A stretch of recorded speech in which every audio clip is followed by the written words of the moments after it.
Dober večer. Najlepša hvala gospe Martini Magdič za tako lepe pozdravne besede. Jutri je kulturni praznik in zdaj predstavljam pesniško zbirko Kristine Kočan, Selišča. Kristina, lepo pozdravljena. Lep pozdrav.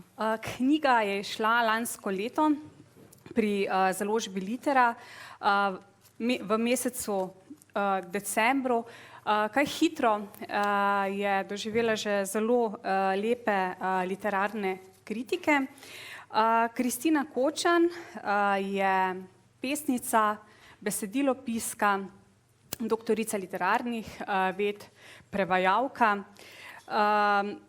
Do zdaj je torej poleg svojega bogatega prevajalskega opusa, ki zajema strokovna besedila, otroško literaturo, kot torej tudi sodobno ameriško poezijo, izdala kar nekaj pesniških zbirk.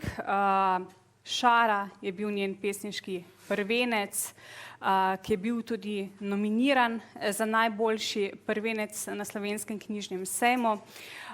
Nato pesniška zbirka Kolesa in murve, potem Šivje leta 2018. Četrta pesniška zbirka je multimedijska in gre za pesem Sprehod, ki je na nek način posvečena mestu, sprehodu, na nek način prehodu. In torej danes prihajamo v ta prehod v Selišča. Kristina, tvoja čudovita pesniška zbirka Selišča je na nek način sidrišče in akumulacija vsega, kar si do sedaj v bistvu začela, o čemer si začela razmišljati v svoji poeziji. Bi se strinjala s tem? Torej, če to pomeni, da sem prišla do tiste točke, do katere sem želela, v tem smislu bi se strinjala.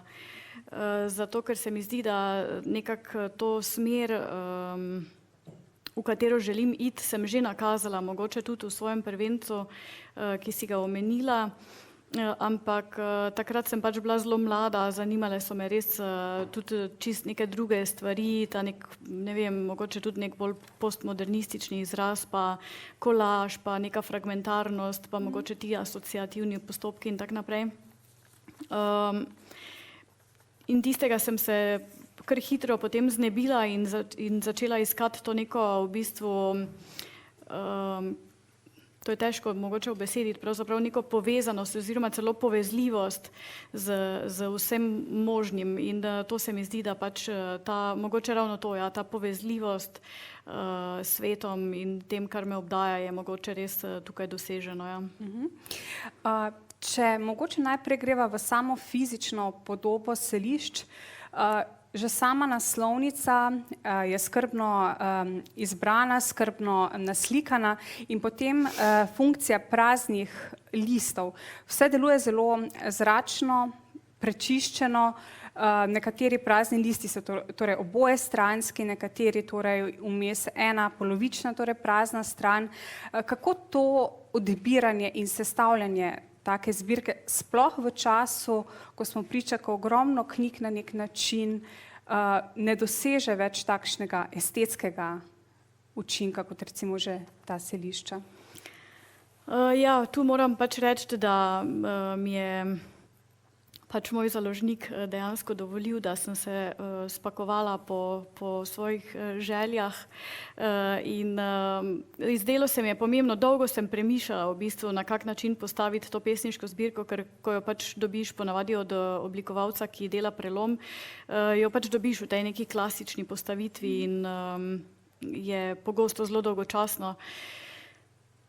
Meni pa se je zdelo pač pomembno to, da res vse skupaj zelo diha, ne? Da lahko vmes nastajajo te neke v bistvu pavze, premori, postanki, zato ker na vsaki poti, torej zato ker pač zbirka govori o tem nekem tudi iskanju neke poti ali pa nekega, kot si pač mogoče na začetku rekla, sidrišča,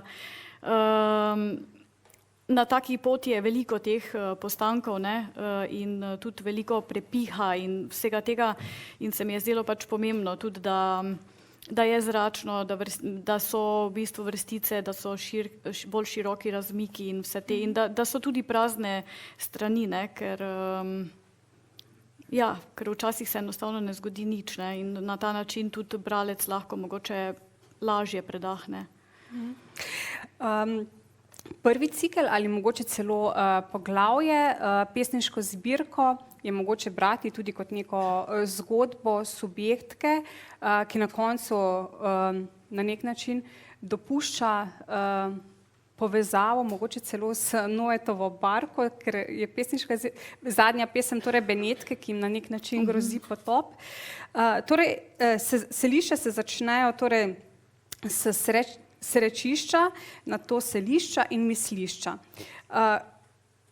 Ta išča so kot na nek način točkovnost, vzgibi v nenehna premišljevanja, nenehna kinetika je v tvoji zbirki, tako fizična, treba se sprehajati, če te delno citiram, treba je misliti, razmišljati. Torej, kaj je ta kinetika, kaj je ta energija gibanja v tvojih pesmih? To je pa zdaj zelo težko vprašanje, na katerega sploh ne vem, če bi znala odgovoriti. Zdaj v bistvu, tako si pač povedala, vsi ti trije cikli, na primer, grejo od tega, da je v prvem ciklu, torej nenehno gre za to neko iskanje prostora, ne, torej, na primer, v prvem ciklu gre za mogoče ne toliko stik med točko A in točko B, na primer, ampak bolj iskanje nekega prostora v nekem medosebnem odnosu.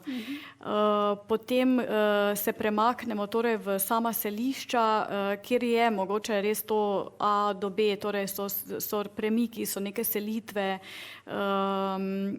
karkoli pač v bistvu obdelujem ptice, obdelujem ladje, ki so se premikale v zgodovini, neke kolonizacije, do premika otoka, ki torej skozi stoletja se čisto pomalo pomika, do potem zadnjega cikla, kjer je vse skupaj mogoče malo bolj abstraktno, bolj v nekih teh miselnih zavestih,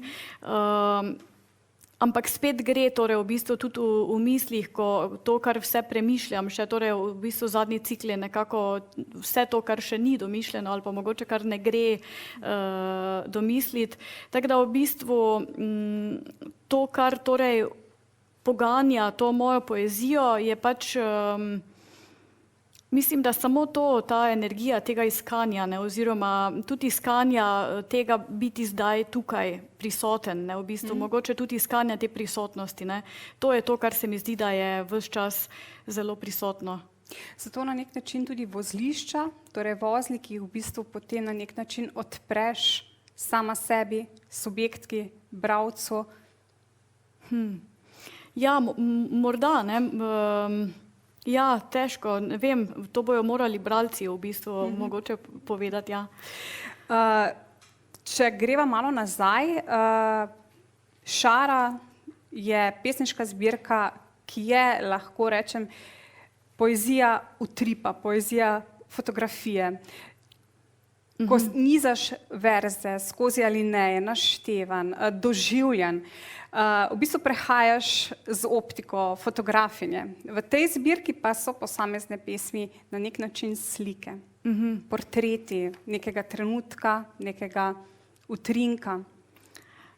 Ja, jaz mislim, da je pač res ta osnovna razlika o tem, kot sem že mogoče malo prej nakazala, da težko je, ko si tako mlad, ali pa vsaj zame je bilo v bistvu težko se ustaviti, ne. Jaz sem takrat nenehno tudi potovala, bila ves čas res o teh nekih zelo intenzivnih in okoljih in nekih druženjih in vsem mogočem in zato je zbirka Šara mogoče na nek način tudi hitra, ne? Zato so ti tudi taki preskoki, res so pač te ena asociacija rodi drugo asociacijo in pač na ta način potem lahko beremo to, kot da pač nisem zmogla takrat se nikoli enostavno ustaviti ali pa obstati, ne? Kar je verjetno tudi čisto v redu. Zdaj pa se mi zdi, da si vendarle to že dovolim, ne? Ali pa si tudi upam in enostavno biti in pogledati in tudi, kar je mogoče najpomembneje, začutiti, ne? Ker jaz sem bila pač vedno človek, ki je zgolj v glavi in v razumu in pač to treniranje tega razuma in filanje vsega mogočega znanja in potem debatiranja od malih nog z očetom o vsem mogočem, o svetovni politiki do tega, kaj je Bog in tako naprej. Ampak čutenja je bilo pa bolj malo, ne? In zdaj se jaz tega pač bolj učim in se mi zdi, da se pač to enostavno zdaj skozi ves ta proces, torej skozi vse te knjige nekako odrazi tukaj. Ja, ker misel je prisotna v vseh zbirkah. Ja, zelo, ja. In zanimivo je, kako v eni pesmi, torej v pesniški zbirki Kolesa in murve, nakazuješ tvoje misli visoko v glavi. Prihaja subjektka iz knjižnice in njene misli so polne, nenehno rastejo. Zdaj pa ima bralka torej občutek, da se te misli v bistvu prihajajo iz vertikale v horizontalo, torej spreminjaš torej na nek način pogled in seveda torej tok v samem izrazu poezije. Ja, to me zelo veseli. Ja, če le temu tako, je super. Tudi prej si mogoče omenila, da je Šara zelo hitra. Mislim, da je bila pesniška zbirka velik navdih in še je mlajšim generacijam zagotovo in da tudi ima ta poseben pečat, ki se ga nakazala. V tej zbirki Selišča pa je zelo pomembno torej celotno občutanje. Mislim, da vzdušje, atmosfera prisotna tako torej v dialogu subjektke s partnerjem, z otrokom, z svetom. Kako je v bistvu vzbuditi vzdušje v poeziji, ki je tukaj, bom rekla, da manj intenzivna, ampak zelo zgoščena? Ja, zdaj v bistvu, ko pišem, ne, so to stvari, na katere ne mislim, ne. Zdaj nikoli se ne odločim, kako atmosfero v neki pesmi želim, ampak zato, ker pri meni zdaj nastaja vse tako, da recimo nastajajo eni grobi zapisi in potem pač jaz to krčim do samega minimuma. To atmosferičnost pa mogoče potem pač na koncu vseeno dosežem tudi z nekim tem posebnim zvenom, ki ga pesmi nosijo in ja, zanimiva je ta atmosferičnost. To v bistvu mi je zdaj res menda čist vsak, kdo, ki je bral knjigo, omenil to atmosfero, ne. Je pa res, da mi je pa rekel Tomo Podstenšek, kar mi je bilo zelo všeč, da je atmosfera torej res prisotna v vsaki pesmi in ampak da če se bralec poglobi res globlje oziroma preseže torej samo ta prvi občutek te neke torej atmosferičnosti, Madonna še 50krat bom rekla besedo atmosferičnost, če torej bralec preseže to, šele takrat je na pravi poti do tega branja, takrat se mu odplasti vse možno, takrat zmore prebrati celo več pesmi v eni pesmi, je rekel. Kdor pa tega pač ne naredi, pa ostane pač to atmosferičnostjo in je tudi v redu, ne. To mi je bilo tako fajn, ja. Krasno. Bi prebrala nekaj pesmi? Ja, same atmosferične bom zdaj. Ja. Ne, saj ne. Bomo videli. Jaz bom zdaj pač kar iz tega prvega cikla prebrala, bomo šli kar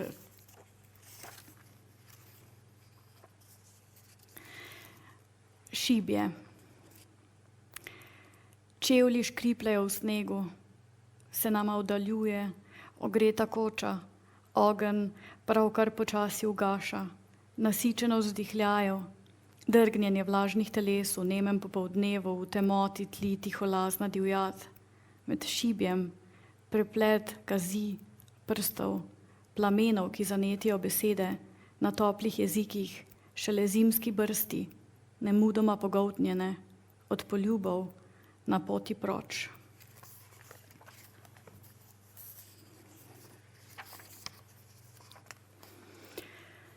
Poslušalka ptic.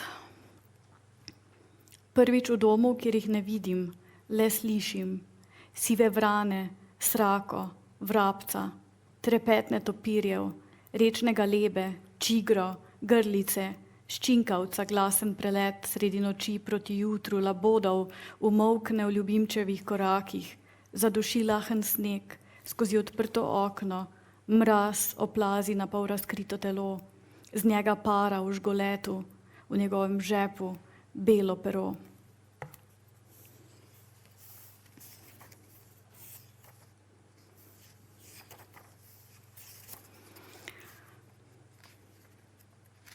Viharnika. Oba sva na robu ti, skalnega previsa. Z razprtimi rokami gledaš v nebo, tuliš tiho, morski jaz, brez obstanka.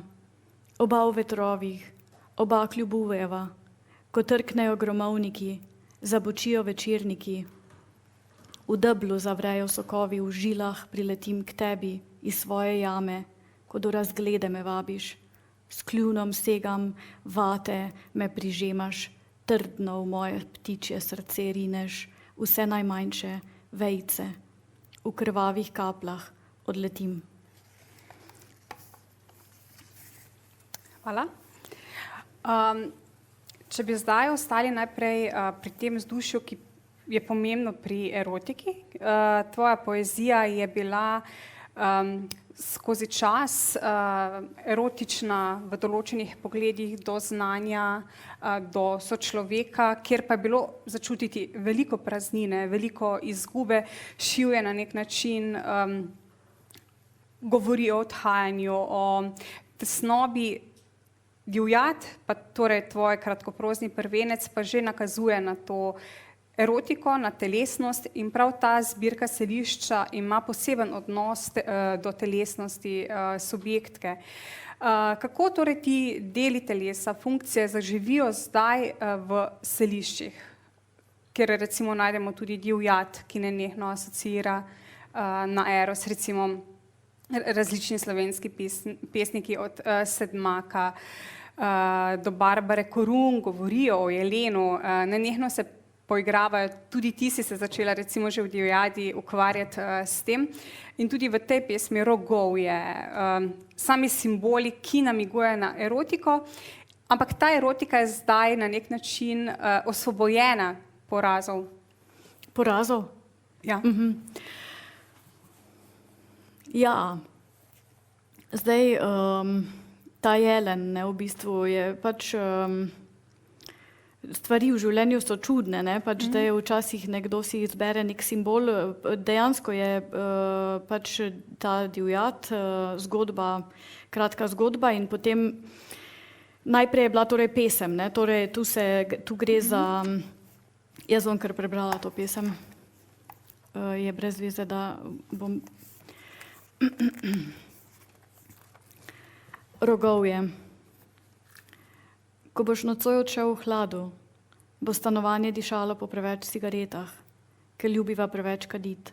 In po tebi boš zapeljal na zaledenelo cesto. Ti bo zaprl jelen, ki ga je zbil avto pred tabo.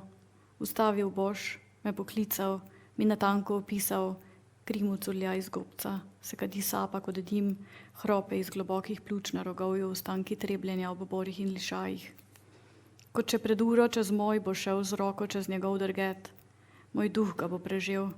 Ne bom vedela, kaj odvrniti. Tiho se bom pogreznila nazaj v najin von. Bo ostal, ne glede na prepih, ne glede na dolžino minut, ko bodo okna odprta, solze. za mogočnega jelena, zate, ki nisi odrešil. Zdaj, v bistvu jaz tega simbola si absolutno nisem zbrala sama, ampak je pač enostavno to delno resnična zgodba, ne, ki je potem pač literarizirana. In ta podoba zbitega jelena, na katerega nekdo naleti na cesti sredi zime, mene enostavno toliko ni spustila, da sem potem pač razširila, torej najprej je bila pesem in potem je nastala še pač ta kratka zgodba, ki sem jo pač seveda potem zelo raztegnila in razširila, ker sem nekako očitno morala vse to predelati. Zdaj, tukaj na koncu pesmi vseeno vidimo, torej, da se to vrstna oziroma točno ta erotika konča v nekem porazu, če bi pač hoteli res izbrati to besedo. Ampak ja, sej ne gre ravno za poraz, ampak pač enostavno za nek neuspeh, kar ni čisto isto, ne. Tako da ja, včasih enostavno pesniki ali pa tudi pisatelji najbrž ne naredimo vsega čisto zavestno, ampak je na delu tudi ogromno nezavednega in šele ko bereš mogoče čez leta včasih odkriješ neke stvari za nazaj, ko takrat, ko si pisal, sploh nisi vedel, zakaj se gre. Erotika in ljubezen, to sta dve pomembni temi v tej zbirki. Če začneva najprej torej ljubezen in simbol, torej labodjega peresa in potem počasi mogoče prehajava do ptic. Kako danes spisati dobro ljubezensko poezijo, kar tvoja poezija zagotovo je, ne? Ti izbiraš zelo, tudi včasih simbole, ki so vsakdanji, mislim, mogoče že vsakdanji v ljubezenski poeziji, ampak jih toliko predelaš in osvetliš, da človek tudi po dalj časa reče, aha, videla bodo in se spomni recimo na to pesem. Ja, jaz mislim, da pač da se pač ta strategija povedati manj kot več, da je treba pač enostavno, obnese, torej, da se ta strategija obnese, da se obnese tudi, če si pripravljen v sami pesmi veliko žrtvovati, zato ker najprej, ko se ti zdi, da se ti je ali zgodilo nekaj, kar bi zelo rad popisal, ali pa prideš na neko idejo si drugače, ki bi jo rad popisal. Jaz sem prepričana, da če nisi res pripravljen ogromno žrtvovati, to pomeni ogromno zradirati, prečrtati, izničiti, bo pesem vedno rahlo kičasta, ne, sploh če pač zdaj govorimo o ljubezenski, ali pa hitro klišejska, ali pa kaj takega, ne. Jaz, če pač kaj sovražim v življenju, so klišeji in ja, zato se pač trudim enostavno to tako narediti, no. Velik poudarek je na motivih, leitmotivi bi lahko celo rekli, kot ima recimo Brina Svit ruto z ptičji, imaš ti pa ptiče nenehno prisotne. In v pesniški zbirki Kolesa in murve začneš na nek način s pesmijo opazovalka ptic, kako subjektka opazuje ptiče. Sedaj jih recimo posluša, ker jih ne more na primer videti, in ti ptiči so vse prisotni. Kaj je ta, tudi ptičje srce, kaj je ta pogled na ptiče? Zakaj si jih izbrala, čeprav sva že govorili o tem, ampak nenehno so prisotni kot simbol, kot neka podoba, kot niz občutenja? Zdaj me ima, da bi pač malo se pohecala, ne. Pač ta neuspeh, lastni neuspeh postati ornitolog, ne, v bistvu ta manko se venomer potem prelije v poezijo. Jaz sem pač imela idejo nekoč res, to zdaj ni šala, študirati gozdarstvo, kjer bi bila nenehno med drevesi in ptiči, ampak so mi to grdo onemogočili. In zdaj zdaj pač to tu, ne. Ampak ja, ptica pač nasplošno, vse to vemo, ne, ptica, ta neka želja po svobodi in vse te zadeve, to že, ne, ampak res pa me pač ta nek in botanični in ta v bistvu ornitološki svet nekako privlačijo, no, tako da se tudi zaradi te neke postranske strasti do tega mogoče res to tudi prikrade iz tega v poezijo, ne. Ja, ampak ti si torej, saj si že sama omenila, ta motiv svobode si že zdavnaj pri ptičih presegla, ne, ker tudi na nek način se mi zdi, da se nenehno preigravaš za to ljudsko folkloro. Ena izmed pesmi je torej tudi Štorklin ugriz, ne, kaj mogoče danes človek, ki postaja vse bolj antropocentričen, že pozablja ali namerno ali nevede, tega ne ve nihče, ampak ti vstapljaš te tradicionalne poglede v svojo poezijo, tudi z to miselnostjo, ki na nek način je mogoče v času covida se izpostavila, kako smo ljudje usmerjeni vase, v svoj lastni ego, ti ga pa začneš klesiti. Vsaj že v prejšnjih zbirkah, ampak ta zbirka se mi zdi, da se zelo razpira, ne. Ja, to je res, ja. V bistvu v samem šivju že je se pač to nekako nakazalo, da se postavljam mogoče res malo v ozadje. Ko si mlad, si težko v ozadju, ne. Ko si mlad, moraš šele priti v ospredje, pol pa šele kasneje to začenjaš nekako drugače vse skupaj dojemati. Zato je tisti jaz bil, mogoče pač takrat je bilo vse samo to, kaj se dogaja z mano, ampak ne glede na vse to, vseeno to, kar si zdaj recimo omenila, vse te ptice ali pa vsi ti neki, tudi ta preplet tradicije in potem postavljanja tega v nek nov kontekst, vseeno pa so to moji notranji svetovi, ne, v bistvu vse te ptice, da se zdaj ne šalim, ampak povem zares, vse te ptice in vse te zadeve pač meni v bistvu pomagajo izraziti te neke notranje svetove na lažji način, no. Ptica je pač enostavno neka podoba, ko vse vemo, ne, zaprhuta s krili in če jo uspemo ugledati, je to nekaj zelo fascinantnega, čarobnega v bistvu, ne, in ja, zato, ne, najbrž. Ker tudi divjad primerjaš s pa ta neka pticami brez divjost, kril, ne, ja, tako, ja, ta neka divjost, ta neka neukročenost v bistvu, ne, pač, ker vse tudi v knjigi je pesem Vaditi divjino, ne, torej v bistvu, ampak to vse nekako pomeni prepustiti se, prepuščati se v bistvu, ne, in to pač na ta način lahko najlažje izrazim, ja. Ker dialog je vse prisoten v zbirki in zdi se mi, da ta zbirka kot Walt Whitmanska zelo se priklanjaš svetu, gre na nek način za zdrav eros, ni temačen, ni brutalen. Materinstvo je tema, ki jo odpiraš na nov način, neointimizem se poraja, torej čez celotno, ne, če nekako zaokrožim, kako se bitniki so vedno vplivali nate, ampak kako torej si zdaj Walta Whitmana, jaz sem si v bistvu to na nek način vse prisotno se mi je zdelo, to klanjanje svetu in biti del sveta, ali si pod Pecom, pod Pohorjem ali pa na drugi strani oceana, ne. Ja, tako, ja, vse to je v bistvu to, kar sva že mogoče na začetku pogovora nekako rekli, pač v bistvu ta vse prisotnost in hkrati lastna prisotnost, ne, ker to je najtežje, najtežje za človeka je to, da si prisoten, ne.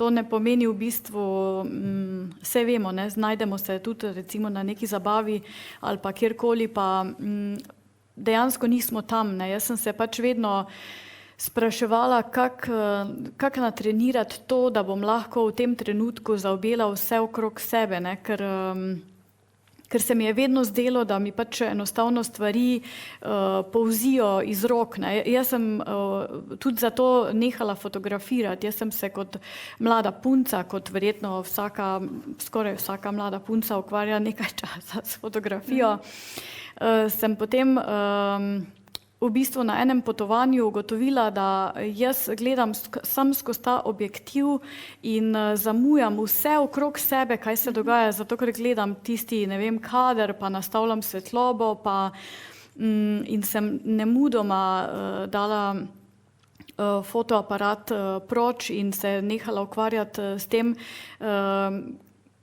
ker mi je bilo tako škoda, da nisem tam, ne, ja. Prav ta menjava optike, ne? Torej ta vtis, ki zdaj pa v bistvu gre v doživljanje. Tako, vsega, tako, ja. Bi za nadaljevanje prebrala mogoče naslednji cikel? Ja, nekaj. Bron čez ravnico. Ko temna zavesa se dvigne, nebesno kolo črnjavih, njih kovinsko lesketavih pek, iz nič zasenči vse pod sabo. V vetru se ziblje divje, ciklon povije misel v čipko iz perja, prividno. Telo s pesmijo ukradeno ali rabljeno ali sposojeno, ki lahko v hipu obmolkne, žužnjači v roparskem rjovenju, nad grozdje posledne maline, kadar se ulije bron čez ravnico, koruza še kljubuje, pod težo storžev zvonijo štrleči zvoniki od blizu in dlje. Se pozibavajo topoli pod spreminjavo prhutajočo membrano. Jih v ušesu spremljajo napevi, kos iz stare celine v novi svet, kot del milijonarjevega načrta, da naseli v Ameriki vse ptice iz Shakespearea leta 1890, 80 parov škorcev v centralni park. Le kaj so ugledali, kam se zatekli, na katero drevo sedli, duplarji, kako ustvarili val za svojo jato, kakšno sonce videli, se je za njih razlila bronasta svetloba.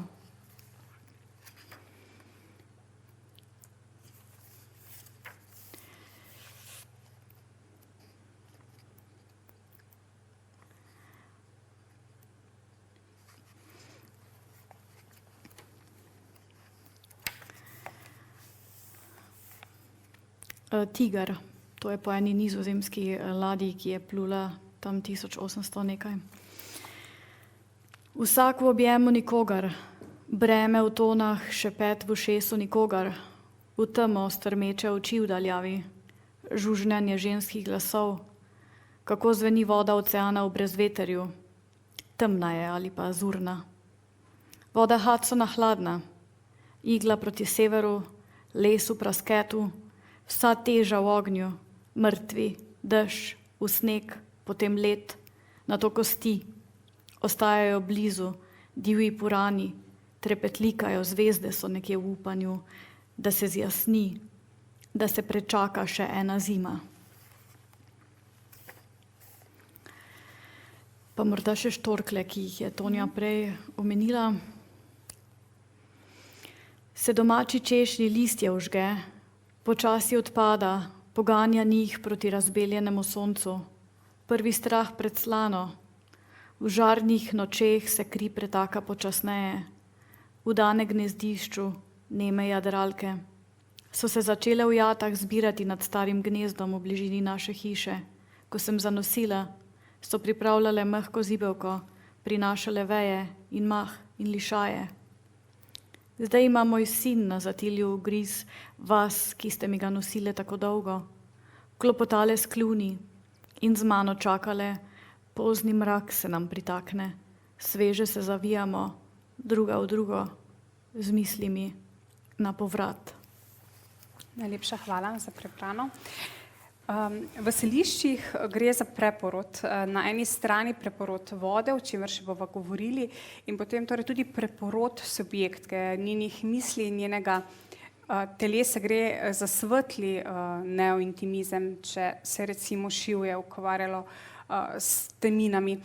Kako v bistvu preroditi in na eni strani dati to zbirko kot zelo belo, svetlo v primerjavi šivjem, ki je bilo trpko, temno?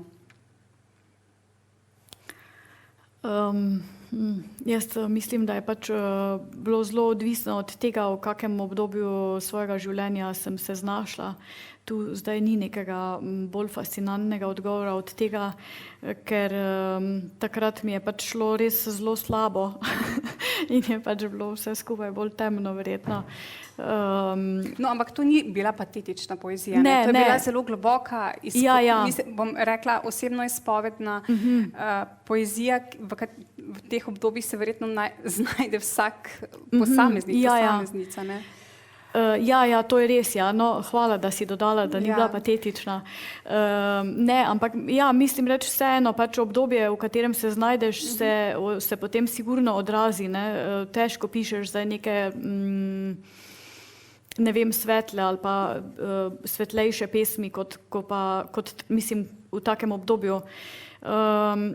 Tako da ja, pač enostavno življenje se mi je precej spremenilo, takrat sem bila tudi v neki tej tranziciji, ne, takrat je tudi potem začela nastajati ta zbirka na nekem tem prehodu, prepihu, tudi zaradi tega me je verjetno sploh potegnilo v to temo, ne, torej to temo premikov, selitev, tranzicij, vsega tega, zato sem začela potem pač to res intenzivno raziskovati, raziskovala sem torej te ladje v času kolonizacije, to, kar sem pač že vse prej naštela, tam je vse vzniknilo, ampak sigurno zaradi nekega lastnega dogajanja, ne? Ker sicer te potegne nekam drugam. Ne? Tako da ja, zdaj pa se je seveda življenje precej uredilo in sem si lahko mogoče dovolila ravno zato vse to. Že prej sem načela temo materinstva. Dovolila si jo, to temo. Zdi se mi, da na nek način je danes materinstvo lahko samo svoja ideologija.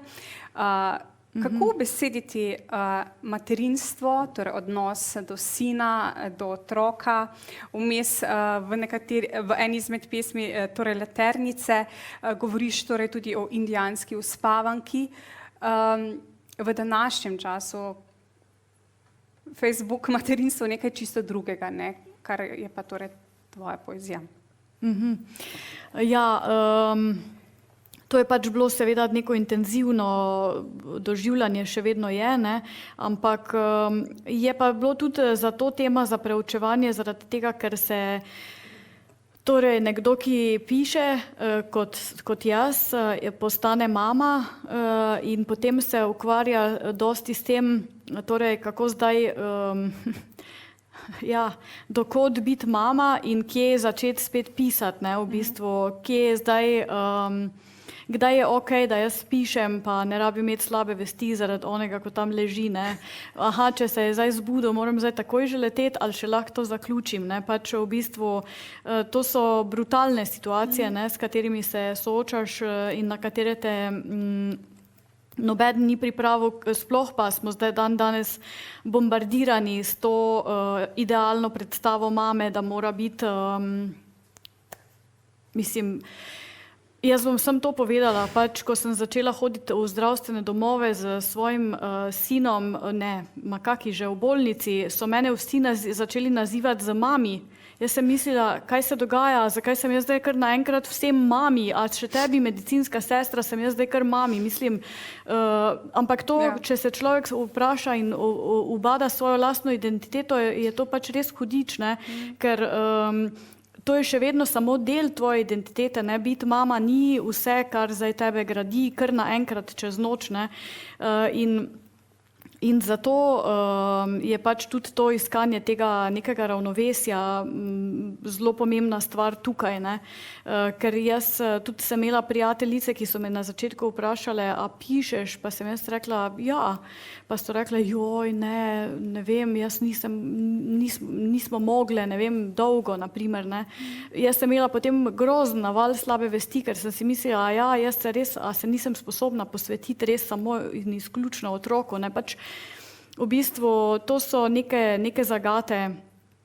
Ampak potem pa sem pač tudi dosti prebirala to neko literaturo, tudi neko strokovno literaturo, tudi teh nekih, ne vem, psihologov in je psiholog Winnicott, ne, ki reče, da mama mora biti dovolj dobra in to je v redu, ne, in to te potem pomiri, ker veš pa, da dovolj dober pa si, ne, če nisi idealen, dovolj dober pa.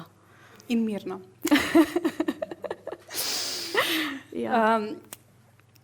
Poezija v tvoji pesniški zbirki se odpira tudi v smeri ekokritike. Tu ne bova govorili o aktivizmu, ker ne gre za aktivistično poezijo, še zdaleč ne. Ampak vseeno na prefinjen način govoriš o svetlobnem onesnaževanju, o podnebnih spremembah, naprimer tu je zdaj Anglija v hribih, pa včasih ni bila to razmere celinskega oceanskega podnebja. Junij je prišel prehitro, torej prej se vidijo krisnice, prej jih je opaziti. To ostro opazovanje preneseš v poezijo na nežen način in nas spodbudiš k razmišljanju od reke, ki je seveda zdaj lahko tudi prerojena, čista, torej kot subjektka, vesela na nek način. In torej zdaj so to ves ta veter okoli nas. Ja, to je tudi podobno vprašanje, ko si ga prej zastavila glede ljubezenske poezije, je tudi tu pri tej poeziji, ki v bistvu Američani pač pravijo eco-poetry, torej neka eko-poezija, če bi mi hoteli to prevesti napram, torej neki nature poetry, torej ki je v bistvu bolj tak vsesplošen izraz za pesmi, ki se dotikajo torej vprašanja narave. Tudi tu je torej ta bojazen, da ne postane torej taka poezija, ne vem, didaktična, ne, torej da ne žuga bralcu, ne, ti pa grdo ravnaš, ne, si pa smetko odvrgo, ne, ampak da to pove pač na zelo subtilen način in tudi tu je treba iskati neko ravnovesje. Sicer jaz moram reči, da mene to pač dosti zaposluje, ne, ta tematika okolja in pač tudi varstva okolja. Jaz sem pač nekdo, ki govori ljudem na sprehodih, da naj ne trgajo zvončkov in tistih noric, ali kaj jim je že tako grozno veliko pomeni, da dajo v vazo. In da naj ne hranijo ptic tu ob Dravi in tak naprej. Ampak da se v poezijo nekako potem to prikrade zelo se zdi celo na prvi pogled mimogrede, ne, v bistvu mogoče marsikdo tega sploh ne bi opazil, ampak namen je pa točno to, kar si pač ti povedala, ne, kar me zdaj zelo radosti, da vzbudi mogoče v bralcu nek premislek, torej v bistvu, da ga samo malo predrma, ne. To je, če je to doseženo, potem je to, ne. Zanimiva ena izmed pesmi je, torej kako lahko ljudje ob reki, ob morju najdejo odpadke, ki so na eni strani nek nov spomin, neko novo zbiranje, na eni strani steklenica, v kateri je sporočilo otrok, ki si želijo dopisovati različne boje. Torej, ta dvojnost, ki jo kažeš v pesmi. Na eni strani je seveda nek najden predmet, poln spominov, na drugi strani pa odpadek, ki je zasmrdil. Ja, tako je. Ja, to je v bistvu pesem, kak je že naslov, Obalo očeše. Očesati obalo. Ja, to sem tolikrat spreminjala, ta naslov. V glavnem, to je dejansko pač en dejanski tip tam obalo očesati. na obali Frizije, ki vsak dan res gre pač po tej svoji obali, v te svoje hiše, tam je pač grozno plimovanje, ne, oseka in se pokaže velik del in potem tudi te stvari, ki jih tja naplavlja in torej tudi to me je fasciniralo, ta ideja o tem selitev teh stvari v bistvu, ne, zato sem to dala še v ta cikel selitev oziroma selišča, da se tudi te selijo, ne, in potem se selijo še naprej tudi z njim, ki jih pobira. Ne. Ampak za njega so to prave najdbe, on ne dela tega samo zato, da bi čisto obalo, ampak so to pač neki zakladi, ne, in se mi je zdelo vredno pač temu do te mere prisluhniti tej zgodbi, na katero sem takrat naletela v času svoje pač pesniške rezidence leta 2018, da prisluhniti do te mere, da bi lahko to pač popisala v eni pesmi. Ja. Pomemben motiv v zbirki je tudi veter, različne vrste vetrov omenjaš. In gre za subjektko, ki je v nenehnem sožitju, torej z vetrovi, to ujemanje z naravo, prehajanje človeškega občutenja, čutenja narave, subjektke in njena odzivnost na neko okolje, okoljske spremembe mogoče celo. Ja, mogoče tudi, ja. To je pač šlo enostavno vse z roko v roki, ne, zato ker in Frizija in tista pokrajina tam, naprimer, kjer se je to začelo vse skupaj in potem celotna ta moja pot pisanja te zbirke, zasledovanje teh tem, teh zadev, veter je bil enostavno pač sopotnik. Ne. Torej sožitje se ne kaže samo na tej ravni, kaže se torej tudi v svetu. Prehajaš v mikrokozmose, v ruralno, urbano okolje, tvoja poezija je na nek način prej bila Babilon, jezikov Babilon sveta.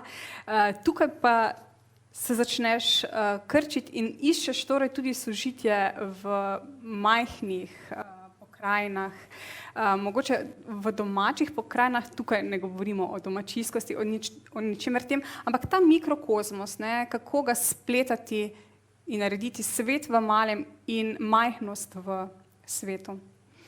Ja, tudi to je spet v bistvu čist življenjsko pogojeno, sigurno, ker sem včasih res ogromno potovala, privlačila so me res ta vele mesta, torej Babilon, New York, seveda, ne, pač to je bilo nekaj, kamor sem res non-stop se vračala oziroma mogoče celo tja bežala, ker se je dalo tam pač res krasno izgubiti, ne. Ampak si pa tam prazen, ne, vseeno, ne glede, da te tako napolni v bistvu vsa tista kultura in vse tiste možnosti, vseeno sem pa jaz ostajala pač prazna, ne. V bistvu je potem ves tisti hrup, ki sem ga doživljala, ko sem bila res že preveč časa v New Yorku, po mojem okusu se mi je zdelo, da je hrup res na vsakem koraku, pa ne samo ta hrup, ki ga slišimo, torej z ušesom, ampak tudi hrup, ki ga vidimo. Tam se je non-stop nekaj podiralo in gradilo in ves čas pač ta akcija. Torej, očitno je del mene pač vedno stremel k temu, ne vem, mogoče tudi to pač vračanju k nekim koreninam, vračanju k neki tradiciji, k prvinskosti, k temu nekemu osnovnemu občutenju pač sveta, ne. Ena izmed pesmi, torej ki se dogaja na podzemni železnici v Kolesa in Murvi, govori celo o motivu podgane, ne. To se mi zdi takšen endemit vseh tvojih pesmih, ki častijo na nek način živali, tam pa je ta subjekta zgrožena, ne, štetje podgan, posebna igra. Ja, zato ker sem bila že tako sita v bistvu, da kadarkoli sem šla na tisto podzemno, kar je bilo včasih večkrat na dan, naprimer, ne, ni bilo enega obiska podzemne, da nisi videl res vsaj ene podgane, ne. In potem sem nekaj takega napisala, ko pač gremo se igro, kdo prej ogleda podgano na tračnicah. Ne. Res, ta prizor se je pač non-stop ponavljal. Ne, ja. V zbirki je pogosto krat torej zaznati to bližino, telesno, materinsko. Ena izmed zelo prefinjenih pesmih pa spregovori o covidu. Torej, kdaj spet si bomo blizu ali si sploh bomo. Je bila te pesem pisana prej ali je to bila pesem, ki je bila napisana v času korone krize? Ja. Ker nekateri danes zelo radi rečejo, ne, vse to sem pa napisal prej. Ne, to je dejansko pesem, ki je vzniknila sicer je zelo večplastna, odpira potem še nekih veliko problemov, veliko problemov, drugih vprašanj, ampak sigurno je to bilo takrat hitro po tistem prvem valu, ko se je vse skupaj šele začelo. Ja. In kako torej potem napisati pesem Oddaljevanj v takem času? Kako lahko korona vpliva na umetnika v takem obdobju, ko je vse bila ta korona na začetku neznanka, zdaj se je že skoraj vsak soočil z njo? Ja, ne vem, na mene sigurno ni vplivala ravno pozitivno. Ne? Nekateri ustvarjalci so mi takrat pripovedovali, da pač izkoriščajo te lockdowne za to, da lahko pač nemoteno ustvarjajo, delajo in kakorkoli, ampak za mene je bilo vse zelo kar res tesnobno in jaz takrat nisem mogla, ne, tudi ta pesem ni bila napisana zdaj takoj, ko se je to začelo, ni bilo v prvem lockdownu. Ne. Ponavadi pri meni mora se neka zadeva usest šele dobro, da jo sploh lahko potem izpišem v eno pesem. Zanimivo se mi pri seliščih tudi zdi, kako gradiš na jeziku. Zdaj prihaja torej do žensk, ki žužnjajo, do ptic, ki pojejo, torej ta funkcija jezika me tukaj zanima. In po drugi strani torej tudi prej je bilo pogostokrat recimo šivje, kar spominja na Strniševo svetovje. Zdaj pa ta šča, torej ta zgoščanje teh soglasnikov, ki je fascinantno. Na eni strani danes torej jih radi opuščamo, gre do moderne vokalne redukcije, ti pa to širiš besede in jih na neki točki zgradiš na novo. Ja, to je nekaj, kar me grozno privlači, ne, pač enostavno to raziskovanje jezika na ta način, ne, to se mogoče pri prvem pisanju ne izpiše niti slučajno v taki obliki, ne, ampak ravno zdaj, ko sem toliko prevajala, sem razmišljala, zakaj tako rada prevajam in je ravno to razlog, da ti takrat res spoznaš, ko prevajaš avtorja do same obisti in nikoli ga ne moreš spoznati pravzaprav bolje, kot pa takrat, ko ga prevajaš, ker se spustiš res vsak detajl in ta proces je prisoten tudi v pisanju poezije, torej res se spustim vse možne detajle, vse je premišljeno, nič ni naključno tukaj noter, ne, potem na koncu, kar se tiče torej nekega zvena ali pa kaj takega. Ja. Oziroma, dokler se mi ne zdi, da je res zazvenelo na pravi način, pesem ni končana. Ne. Kaj pa potem to spuščanje, kot subjektka rečeš, ujela sem ribo, jo poljubila in spustila. Ja. Ves čas sva govorili o na nek način pisanju, sožitju, sozvenu. Ta vers pa vseeno nagovarja o tem, da je možno tudi stvari spustiti in jih dati naprej. Ja, seveda, ja, absolutno, to je nujno, ne, spustiti, saj to pa se v bistvu odraža tudi v samem slogu pač tega spuščanja, to, kar sem pač prej rekla, da moraš biti pripravljen veliko žrtvovati, ne. Saj to je tudi v tem verzu očitno, da zato, ker to se je dejansko spet zgodilo. Ne? Mi smo bili na tej neki reki v Ameriki in oni so bili vsi strastni ribiči in so ustrajali, da pač gremo na en ta ribolov s čolni.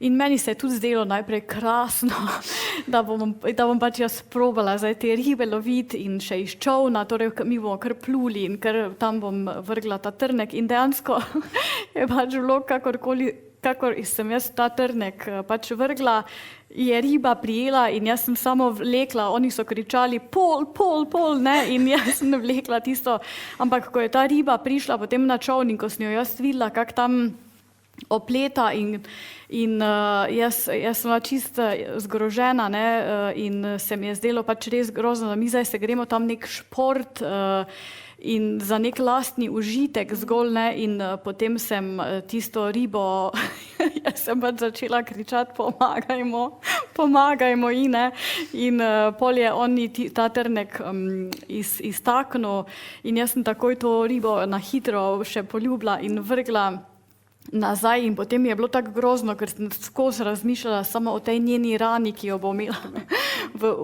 pač v ustih in kaj smo mi naredili.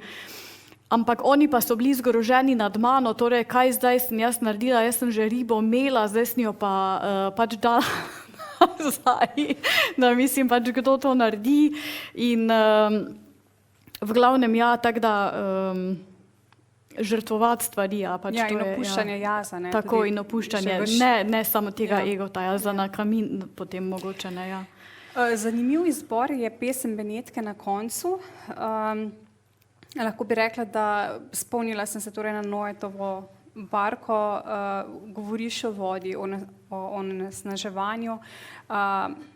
Benetkom grozi na nek način potop, če je to res ali so to samo jaz imam bolj realen pogled na svet in se resno bojim, da se bodo, ne.